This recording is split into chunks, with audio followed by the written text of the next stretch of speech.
G'day, Peter Kill from How Bowman. So the webinar we've got today is just in the series of how recruitment works, what you need to know. So we're just going to start talking through how the recruitment market's changed over the last 10 to 15 years, how people engage with the job market now, what this means for career outcomes, and most importantly, what steps you can take today to improve your career outcomes. So recruiters' role in the job market 10 to 15 years ago. So the biggest change, honestly, and they all flow on from this, is just addressability of the market. So when I first got into recruitment, LinkedIn was pretty new. Like there was stuff on there. It was useful for some things, but I didn't really use LinkedIn until probably 3 or 4 years in. And so at all, really.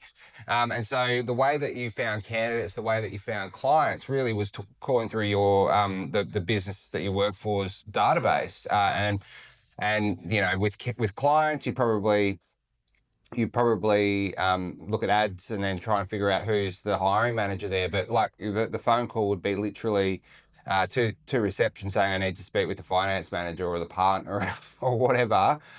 Whereas now, if you've never worked in recruitment before, all you have to do is look up the company on LinkedIn, look for the finance manager, and then if you can be bothered, call through. Otherwise, send through an email.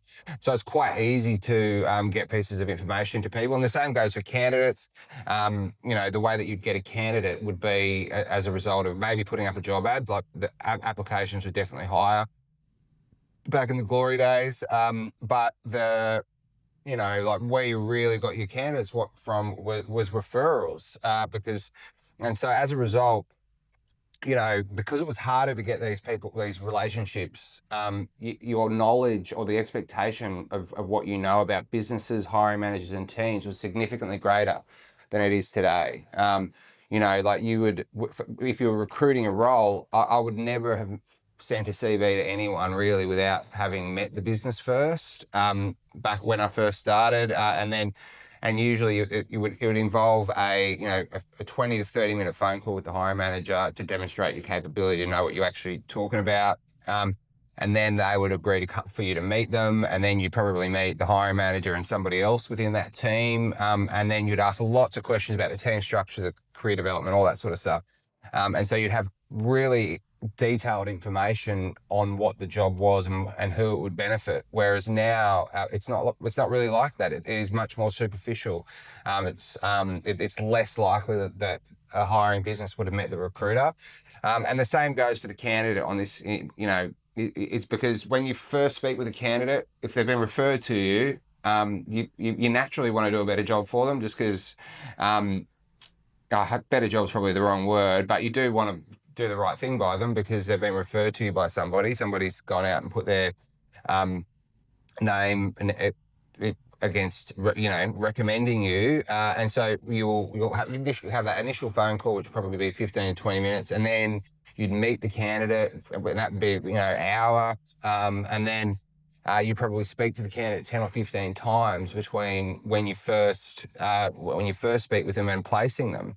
And so you'd have multiple interactions over a longer period of time. And in doing so, you'd really develop a better understanding of what the person's looking for, what the businesses are looking for, and really finding a suitable match, the right match, sorry. And then as a result, people would just make significantly more well-informed decisions, because there's something I haven't really put in here, but like a candidate would be more likely speaking to one or two recruiters, and so than they are compared to today, where it's probably significantly more than that. And so as the recruiter in that instance, you're getting the feedback on the candidate from all the businesses that they've met and from the candidate, right? Whereas now, as the recruiter, if there's 3, 4, 5 recruiters involved, you're only getting the feedback from, whatever the percentage is, 1/3 of the people, the businesses that they've met. And so you're not actually, so you have insufficient information. You have significantly less information to help the candidate than you may have previously. So how people engage with the job market now. So addressability of the market. So again, like this is just essentially the way that somebody will find a job now for most people will be they'll make themselves open to new opportunities on LinkedIn, or they'll apply to a job on Seek. or similar, when they make themselves open to new opportunities on LinkedIn, they'll just get hit with 10, 20, 30, 40, pick a number of in-mails from recruiters of varying skill, varying experience. And it becomes really hard to tell the difference between a good and a bad recruiter. And so, yeah, and then they'll, they may trust, they could trust the right person, they might not trust the right person to help them find a job, but ultimately it is much more of a lottery now than it used to be. And this, to be honestly, is not helped by businesses, in the sense that a lot of businesses now will accept introductions from pretty much any recruiter who sends them a CV. The process of getting and becoming an approved recruiter for a business is much quicker. It's just all about whether or not you can find them the right candidate quickly. And so as a result, like there's not the same level of investment in the business from the recruiter, and there's not the same level of investment in the candidate from the recruiter, because it does become a race to place. And they're not going to, a lot of recruiters will not get beyond the surface level knowledge of the business that they're recruiting for, the hiring managers and the teams. And so, and the same goes for the candidate. Like a lot of the time, they won't really understand the ins and outs of the business that they're working for and the reasons why they're looking to leave. They'll just be going, okay, well, you've got 3 years experience, you all want to work at a mid-tier accounting firm. And not you've got 3 years experience and you're having trouble getting promoted at the firm you're at because they've got too many seniors and supervisors. You need to move to a business that has fewer seniors and supervisors. It's got good training and development, and will advance you from heavy intermediate through to supervisor in the next 2 to 3 years. It's just a very, very big difference. And it does become a race to place with a candidate. And often what recruiters will do is they'll just sell the easiest job to sell. And the easiest job to sell is the job with a big business, higher salary, bigger clients, like that's the easiest job to sell to a candidate. It's not so much to the candidate, it's just to sell against all the other recruiters they're talking to. So anyway, people often make it can often result in worse decisions. What this means for career outcomes. So because if you're dealing with 5 recruiters and all those 5 recruiters are all recruiting for the same 15 businesses, and all those 15 businesses are pretty similar, but there are going to be differences between the teams. There are going to be differences between the businesses, and there are going to be businesses that you go to that you're going to be more or less successful in. But if you've got 5 different people representing you to 3 jobs each, compared to 1 individual representing you to 15 jobs, you basically put yourself in a situation where you have 5 recruiters selling you how great their jobs are, rather than, and it becomes really intense. Like you've got everybody, because everybody's trying to get you off the market as quickly as possible. Whereas if you've only got the 1 recruiter that you're dealing with, and that recruiter can get you interviews at all the businesses that you want to work for, there is absolutely no benefit in talking to more than 1 recruiter. Like there's no benefit, unless the only benefit might be if the recruiter that can get you 15 interviews just doesn't know what they're doing. Like, they don't have a really good relationship with the businesses or whatever. That would be the only reason that would be a problem. But yeah, and that I'll cover that in the next slide. So, so essentially what's happening now, because people are making uninformed decisions and the decisions are rushed under pressure, these are high value sales, high value decisions. You need to be making these decisions over time. Like they've proven this in a lot of psychological psych literature, that people, high value decisions, for you to really commit to them, you have to reach those decisions over a certain period of time, and they cannot be rushed. It's a simple, you'll just get worse outcomes. So as a result, we're seeing an increase in the number of jobs of people in the first 7 years of their career, which has real negative outcomes for career advancement. Because what happens is, okay, so let's say year 1, 100 people enter the accounting market. and of which 50 of those people choose a business where they're going to stay for the next 3 years, of which 50 choose a business that it's not going to work out. They have to move after 12 months and start again somewhere else. So 50 of those people after 3 years experience have effectively 3 years experience, whereas 50 of those people have really effectively, let's say, 2 years experience, 2.5 years being kind.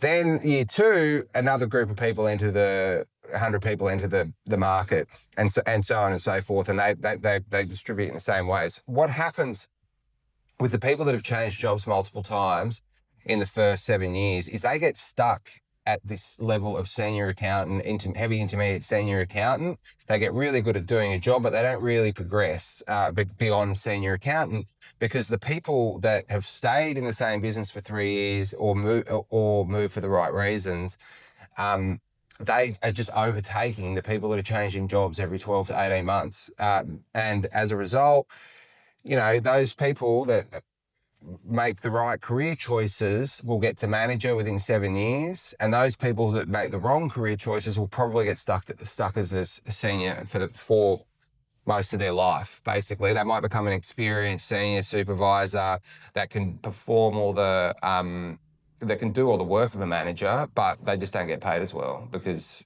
they've moved around a bit, and they're ultimately reporting into a director that has had 3 jobs in 10 years, and uh, yeah and they've developed all the other softer skills that they need to progress. So it's probably an oversimplification, but that's ultimately what happens. And the point I'm trying to make with all this is the more you move jobs in the first 7 years, the greater, in my opinion, the more likely it is you'll get stuck on the wheel where you're just changing jobs every 6 to 12 months or 12 to 18 months, and you won't really get past senior account, and you'll never earn over 100K. Like, that happens a lot. You see it all the time. Steps we can improve steps to improve career outcomes. So something I'd strongly recommend anyone do. Like, if you're happy in your job, speak to a few recruiters, get their opinion on what you do, get their opinion on what skills you need to be developing when you're happy in your job, when you're furthest away from needing to make a decision. By doing this, by reaching out to a couple of recruiters, you're going to be quite selective over the recruiters that you talk to. You're probably going to do a bit of research around how long they've been in the market. Yeah, mostly that. And then, and then, like, when you speak to these recruiters, like, if like an unscrupulous recruiter, a recruiter that's in it for the quick win, is not going to be bothered to talk to someone who says to them, oh, "I'm not ready to move yet. Probably 6 to 12 months away, but I'm really interested in getting your opinion on things." You're all immediately eliminating the worst group of the recruiters, because they're not going to be bothered to do this work. Whereas the good recruiters will say, "Yeah, sure, okay. What do you want to talk about? Let's talk about it, and then let's put a plan together, and help you achieve those goals." And so, you know, you want to speak to two or three at that point in time, because different recruiters will have different opinions. And really what you're trying to do is get a sense of who's telling you the truth, or the reasons why people are saying what they're saying. And then ultimately you want to make up your mind about who you want representing you to your future employers. And then you take that career development plan. I mean, I wouldn't print it out and take it, but go to attend networking events where you can discuss these options with people that are, your peers, and people that are a couple of years more experienced than yourself, that you don't work with. And by doing that, you really firstly, you're able to test the ideas that the recruiters have put forward. You're able to you'll probably get a few other ideas from the people, from your relative peers, and then by doing all of this, you'll have a really informed view of what it is that you really want. And so when you go to change jobs, you're only going to change jobs for something that is compelling, for something that is in service of your career development plan. So we will see it all the time, where it happened the other day, where there was a candidate. He had 18 months experience. He's working at a decent firm. And he's like, "Oh yeah, I've been here for 18 months, and I just want to change." It's like, why do you want to change for? Like you're getting really good experience. You're about to get promoted to senior where you are. You're getting like how much better is the next best available alternative? And if that person had changed job, unfortunately, he didn't change jobs. He stayed where he is. But if they had changed jobs, essentially what they'd be doing is they'd be throwing away 18 months of experience that they got at a really good firm to move to probably a similar size firm. And then in doing so, they will go to the back of the queue for the promotions because, if if you've got 18 months experience at a firm and you join another firm at 18 months experience as an intermediate, you're just going into the pool of people with 18 months experience at that firm as an intermediate. And you're going to be behind all those people to get promoted. So you're far better off getting promoted at a decent firm and staying at that firm until you get to sort of supervisor, which is what we recommended this person do, and ultimately they've made the right, in my opinion, made the right choice. Whereas an unscrupulous recruiter and talking to somebody who hasn't gone through this process, who probably doesn't really realize the costs of changing jobs, is that the unscrupulous recruiter will say, "Oh yeah, you can just change jobs. I can get you an extra $5,000 down the road. Why wouldn't you change jobs?" You know, the reason you wouldn't change jobs is that $5,000's worth nothing to you when you compare it to the additional. Firstly, the additional benefit you're going to get by being promoted. Like as soon as you get promoted to senior, you're worth an extra 10 to 15K. If you move to another firm and you get $5,000 extra, all you're doing is getting paid 5K more as an intermediate. You're not getting promoted to senior. But anyway, so I've probably gone a little bit off topic there. Look, that's all we've got time for today. I do appreciate you taking the time to watch, and hopefully you got something out of it. If you are interested in speaking, always happy to speak with people. And yeah, thanks for watching.